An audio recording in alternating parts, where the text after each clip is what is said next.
Hey, everybody. This is your captain speaking.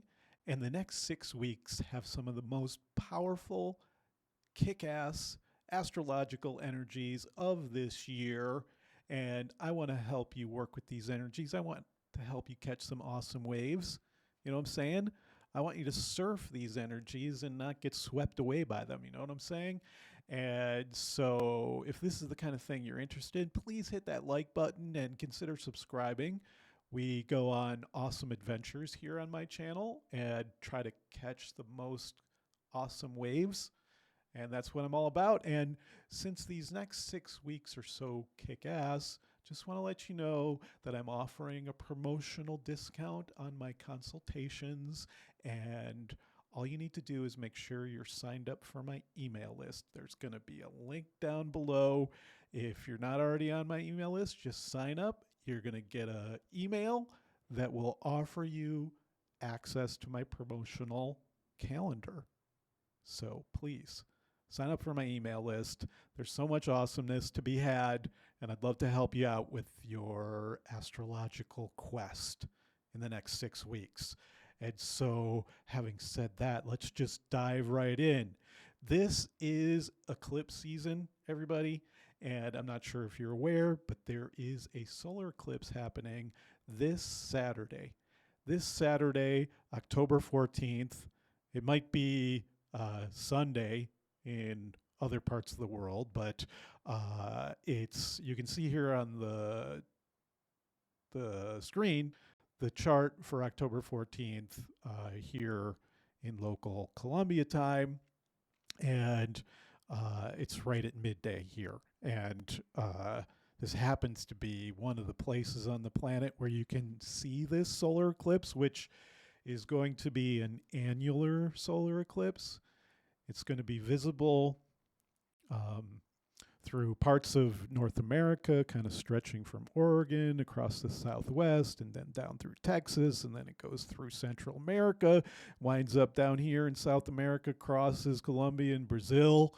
And yeah, it's called a ring of fire eclipse. So it's not the kind where you can take your glasses off at the peak of totality, but you do get to see something awesome through your solar eclipse glasses, which is a ring of fire, around the sun, blocked out by the moon. Yeah, it's as deep as it gets. And yeah, if you want to know if you're going to be able to see it, whether you're in the range where the total ring of fire occurs or where you can see, a good portion of the sun blotted out through your glasses, I'm going to put a link to NASA website, where you can see the eclipse paths on several maps. So check that out. Might be worth traveling to get to see it. I am not going to be able to see it under the totality line. We'd have to travel several hours, and we're not going to be able to do it. But I think we have like 80% of the totality. And so it'll still be quite awesome to see through the eclipse glasses. And I think if it's like the other eclipse I saw back in 2017, which also I was not under the totality line, I think it was about 80% in the Bay Area where I was. And it still was super dramatic. Definitely the sky grew dimmer, and it looks super cool through the glasses. So if you are on the fence about whether to take the time to try to observe an annular solar eclipse that's passing your way, I'd just say figure out how to see it. And yeah, it's just one of the coolest astronomical events that you can witness. Now, what about those of us who aren't able to see it, either just partially or you just aren't in the path at all? Well, I want to share my thoughts. I want to share my thoughts about what it is to experience eclipses, whether you're able to see them or whether you just happen to be on the planet with the rest of the species. Because even though we may not be able to see the eclipse, it's happening. And somehow the collective human psyche is going through the eclipse together. And it's like some of the humans have the eyes that get to see the eclipse, and the rest of us, we get to somehow take it in on a consciousness level. And so, uh, even if you're not going to be able to see this eclipse or any other eclipse, it's worth taking some time to connect with the energy.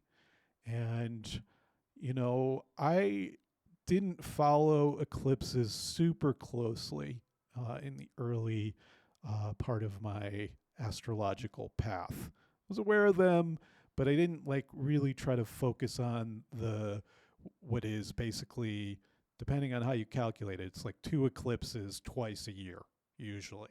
And so it's, a couple of weeks, maybe it's a week coming in, and then there's 2 weeks in the middle and a week on the other end of the second eclipse. So maybe it's a month journey. But, it's definitely a couple of weeks. And we're about to go into those 2 weeks from this solar eclipse to 2 weeks later on the 28th of October. There's a lunar eclipse, a partial lunar eclipse, which is different than a penumbral lunar eclipse. Should be able to see the moon's surface darken, part of it, and should be relatively obvious, I think, if past experience is a guide for me. And so if you happen to be on the right side of the Earth to see the lunar eclipse, it should be cool to watch. But basically, this period between, like right as I'm recording this, on October 11th, 3 days before the solar eclipse, I feel it coming in, and perhaps you feel it coming in too. I've had this experience the last few days of tracking the Moon-Venus conjunction, the second Venus gate portal, and check out my previous video if you want to know more about it. But yeah, I got up all 3 mornings, the last 3 mornings, to watch the moon approaching the conjunction with Venus. Yesterday it was exactly next to Venus, and this morning it was about 7-8 degrees below Venus. So I saw the full wave of this Moon-Venus conjunction. And one thing I tracked was, the way the moon was moving across the sky over several days, basically able to track its orbit. And it's not something, I don't know, I have a hard time with the spatial, the spatial dimension in terms of tracking orbits around planets and trying to just grok it in my head. It's not the easiest thing for me. I have to take, it turns out, years and years to try to understand the astronomy at work. But I think it can be easier in terms of how long it takes if you spend more time actually out under the sky, which is what I've been doing the last few years. And I think by doing that, it's like I'm starting to feel into how the moon's position when it's rising, it totally changes throughout the month. Where it sets changes throughout the month, and it changes on the new moon and the full moon. There's a lot going on with the moon. And one way to gain intimacy with the moon is right before a solar eclipse or a lunar eclipse. But I think especially, anyway, I can only speak about right before a solar eclipse because I just, basically what I saw was that the moon, as it aligned with Venus, it came more underneath it and basically got more in line with where the sun rises. Rather than being off to the side, it's moving towards being like in a perfect alignment with the sun and Venus in terms of basically being right on the ecliptic. So I watched the moon come more onto the ecliptic, which is what happens when a eclipse forms. Basically twice a year, what's happening is the moon's orbit around the Earth is slightly tilted from the Earth's orbit around the sun.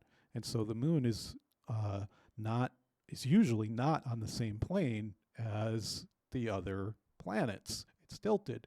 But twice a year, you can imagine it circles up and then circles down around the Earth, circles up, it circles down. here's the Earth going this way, here's the moon going this way. You could see that there's a little point where they cross. And if you basically have a new moon or a full moon happen at those points where they cross, that's when you get eclipses. And so, anyway, there's something about these days before the eclipse where the moon is getting closer and closer to being right in alignment. And yeah, so I've been kind of feeling it visually, maybe for the first time, kind of tracking it today. It kind of clicked in. But also, like on a deep psychospiritual level, tuning into eclipses these last few years. I don't know if it's been 5 or 6 years now that I've just been tracking them a little better.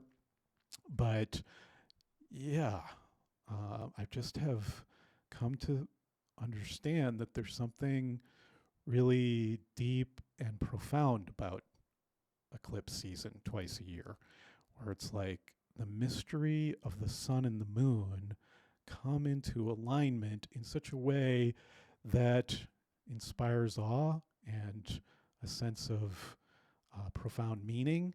I think that's what happens when you actually witness, especially like a total eclipse. Oh my God. I think I saw one when I was a little boy. And I think maybe there was another one when I was like 20. I'm trying to remember exactly. Yeah, I'm pretty sure that was a total eclipse. It's nothing like it in terms of just total. The sky gets dark. Oh my God. Can you imagine what it was like for our ancient ancestors? They just discovered that there were not Homo sapiens, but these proto-hominids 500,000 years ago that were already building wooden structures. Maybe you saw this story where they found in Africa basically a settlement, and the carbon dating or whatever pointed to 500,000 years ago.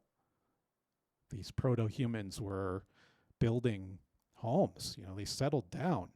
And so you can imagine that those beings, those ancestors of ours, can you imagine what it was like when they experienced their first eclipses as individuals, but as a collective?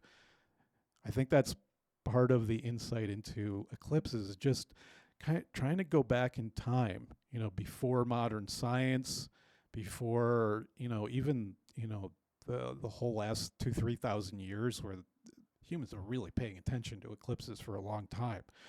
But going back into prehistory and trying to understand what's happening when one day you wake up, every day the sun goes up and you see it and it's all good. Then out of nowhere, one day the sun just goes dark for 4 or 5 minutes. I have a sense of minutes, maybe. Seems like a long time that the sun goes dark. Or with a lunar eclipse, perhaps slightly less dramatic, but still very strong experience when you see a total lunar eclipse, just the blood moon and the darkness, and it's just super witchy. And they're both just super powerful experiences of the sky. And I think they take us into the darkest, deepest mysteries of our own psyche. It's like with the solar eclipse, it's like the light of the sun is made dark, and all of a sudden the darkness is revealed, the hidden sky. When you get a total solar eclipse, my wife told me this, of seeing a solar eclipse in the United States, where she was just in awe, where as the eclipse became total, she was able to see Venus in the middle of the day. That's not ever possible. You only see them in the morning or in the evening. And so it's like the night sky is revealed. And it's similar with a lunar eclipse, where it's like usually a lunar eclipse happens at a full moon. So when it's usually really bright at night, and where you can see your surroundings during a lunar eclipse, it's like that usually bright light is made dark. And it's like both eclipses invite you to go within into the depths of your psyche, into your kind of dark evening sky consciousness, your midnight sky consciousness. It's like you're taken into those depths by solar eclipses and lunar eclipses. And I think they invite us for a couple of weeks at least. It's like, but it's the week before the eclipse on the front end, because it can be a lunar eclipse first or a solar eclipse first. But it's like, and then you're integrating for a week after, for sure. And so it's definitely a month process twice a year, where, yeah, you go through this kind of initiation into the deep mysteries of the sky, the deep mysteries of especially the sun and the moon and their relationship. Like when you meditate on it, the moon has to be the exact right size and the exact right distance from the earth in order for eclipses to occur. How did the moon wind up in exactly the right size in the right place in the solar system for this amazing thing to happen? Makes you wonder, what's behind it all? How does this occur at a consciousness level? And by the way, the annular eclipse, the reason why it's a ring of fire eclipse is because this particular moment, the moon in its orbit is at its furthest away from the Earth. So it's a little bit off in terms of what needs to be. But the moon is often in that sweet spot. And how is it that it works? It's like, wow. I think especially solar eclipses take us into this place of deep mystery. Lunar eclipses are, they're not as rare in terms of when they're visible. Basically, half of the planet gets to see them as long as they happen during the night part of the day. You can see a total lunar eclipse. You're going to see many more. Of course, the solar eclipse is limited to a smaller path when it happens. And so, anyway, yes, these are my initial thoughts. That eclipse season is an invitation into our depths, into the hidden realms of the psyche. What I've noticed the last few years, it seems to bring up more deep emotional material, like lunar material, nighttime material. It seems to bring up material related to family and ancestry. And it just seems like karma gets activated. I was going to say karma gets speeded up, but it's more like the karma gets more condensed into a package of some kind of initiation or teaching where you're meant to learn and grow in some way. It's like, I don't know, the process of deep transformation that we're always going through, I think accelerates during eclipse season.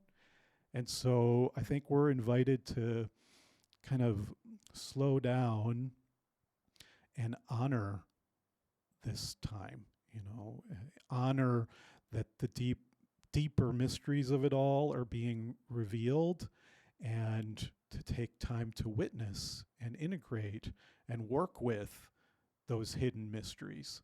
And so that could be lots of different things, from just taking more time to be in nature. I think that's always good, but maybe especially during eclipse season where we're connecting to the earth. It's really the earth, sun, moon relationship, the mysteries of the earth, sun, moon relationship. And so it's like to meditate on eclipses is to inherently meditate on the fact that we are on a planet, and it is our planet, and we're connected to the earth and all of its creatures.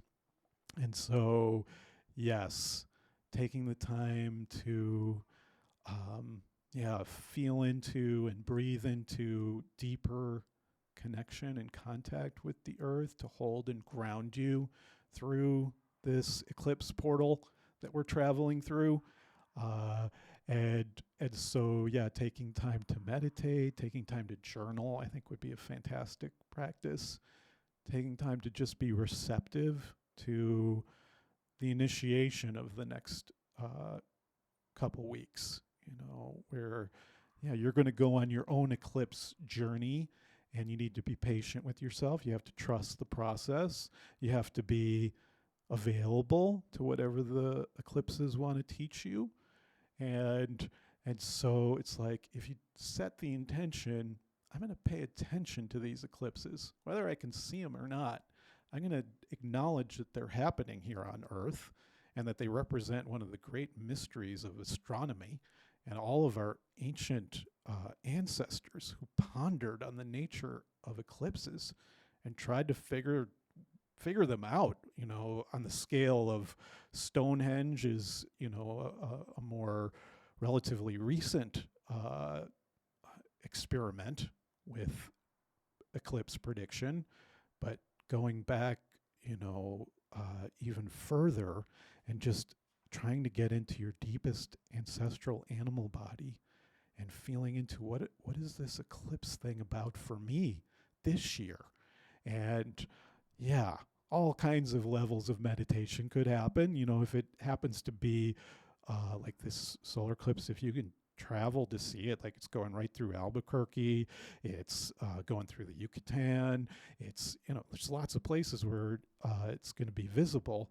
It's like, if you get to be there and experience it and see it, it's like, of course, you're investing your life force and your energy, and there's a certain kind of willingness to be transformed. If you can't see it, maybe you have to make a little more effort to set the time aside. Right here, it's, what's this? It's basically exact 12:49 p.m. GMT -5. And so you have to know your time zone, of course, but you can figure out when it's happening exactly. And if you can, take a half hour on either side to just be in silence, or to just be in practicing awe and reverence for the sky, for the lights of the sky. Certainly on the day of a solar eclipse, getting up to watch the sunrise is acknowledging what's happening. Watching the sunset is kind of integrating the eclipse energy. Same with the lunar eclipse. It's like, even if you can't see it, whenever the closest time that you're able to see the moon is a great time to just kind of bow to the moon and pray to the moon, acknowledging that you're, that you're paying attention, that you're willing to be available to whatever the moon wants to teach you. And really, it's like, what does the moon want to teach you? What does the sun want to teach you? What does the earth want to teach you? It's like the three come together in a very special way to offer their wisdom and their guidance and their initiation, I think. Because an eclipse feels like a transformational process, different than other astrological, astronomical events, perhaps. It really seems to invite you to evolve and transform twice a year through looking into the darkness to some degree. And yes. So let's take a look at the chart just for a second. Yes. You can see when it's exact, it's a Sun, Moon, Mercury tight triple conjunction, and they're all square to Pluto. So that adds another element. And by the way, they're also all heading towards Mars. So it's the Sun, Moon, Mercury, square Pluto. And then we'll look at it as you go forward. You see that the sun is moving to conjoin Mars, and that's part of the energy of the coming 6 weeks, is some strong activation of Mars. Right now, let's just go back here to where we are as I record this. You can see Mars is just 2 degrees past the square to Pluto. So we're already in deep Pluto energies, which, we can certainly see playing out in whether it's the Ukraine war or what's been happening in Israel. There's an extreme quality to Mars Pluto, and it's happening right on the verge of the eclipse, right leading into it. Let's go back here. And on the day of the eclipse, it's like Mars is moving away from Pluto, but still very much square, and the Sun and Moon are moving on to it, and Mercury's moving on to it. And so everything that I said about eclipses, I think, becomes even more true because there's all this Pluto activation. And Pluto's very similar in its nature to eclipses, I feel, in terms of its, it's like it takes you into the depths. Pluto's about the deep dimensions of the psyche, the deep dimensions of the solar system. Pluto is in deep outer space. And so it's like the eclipses take you into the depths of the night sky or into the depths and darkness of the sky. And Pluto also kind of calls us into the depths. And so I feel like these next 2-3 weeks really are an invitation to go into our depths and to be willing to be transformed. And then let's see here. Let's just go. I made some notes here. Yeah, let's just go ahead to the lunar eclipse. Maybe I'll just go day by day. You can see here by the 18th, the Sun and Mercury are tight square Pluto. Something about this time and empowerment. I think I've felt that recently in a couple of eclipse seasons where there was something about reclaiming my power, the power that has been projected outward, given away. I think there's something inherent about eclipses that help us come back into our power, reclaim our power from ancestral wounds, perhaps. But I'm saying that Sun square Pluto, Mercury square Pluto, I think also have something to do with that, reclaiming our power, reclaiming our voice, with Mercury, like finding our powerful transformational words and speaking our words of power to the world. And so it's like you can see here by the 18th that the Sun is approaching Mars within 9 degrees. We're getting to the point in Mars orbit around the Sun, and the comparison to the Earth's orbit around the Sun, where basically every 2 years the Earth catches up with Mars and gets to its closest, but then a year later it's the furthest away. And that's basically what's happening. The Earth is moving to its furthest away on the other side of the Sun. And so from our perspective, it's the Sun, and then Mars is hidden behind the Sun. And I want to explore that, I think, in a second video to say more about what's going on with Mars. But it's a deep time for making contact with Mars and finding that courageous energy that Mars represents, and the confidence and the assertiveness and the adventurousness. It's, I think, a time where we're preparing to start new adventures and to move boldly forward towards new goals. Mars is all about goal setting. And so I think this wave that we're catching, this eclipse wave, is ultimately leading into this Mars wave where you're starting a new Mars cycle and developing a new relationship with Mars, coming into a new alignment with Mars. And so I think we're likely to kind of come out the other side of eclipse season and move into Mars season, where there's the gifts of the deep work of the eclipse season lead into the confident, courageous energies of Mars, where you're, I think, going to be invited to set some goals and start moving towards those goals. And Um, Perhaps it's a time where, yeah, it's like you set some athletic goals over the next year or two, or where you start a project that's meant to last a year or two, and you start to really take strong action towards it. But anyway, that's on the other side of the eclipse season, even though you can see here that the sun is conjoining Mars and the Earth is approaching that furthest point away from Mars that creates the alignment. And so, yes, yes. So, yeah, just moving forward here. Oh, I think I just want to mention one other thing that's happening currently. You can see that Venus is opposite Saturn as I'm recording this. We're kind of, by the time we get to the eclipse, Venus is 5 degrees past Saturn. But it's just another factor, I think, that adds to the weightiness of this time, where Saturn brings that kind of weightiness and maybe more seriousness, where there's more of a need to be working at things. With Venus, it's more like working at relationships, working at love, finding more committed love for yourself and others. But it's another alignment that's happening kind of as we go into eclipse season. But let's just skip forward to the 28th.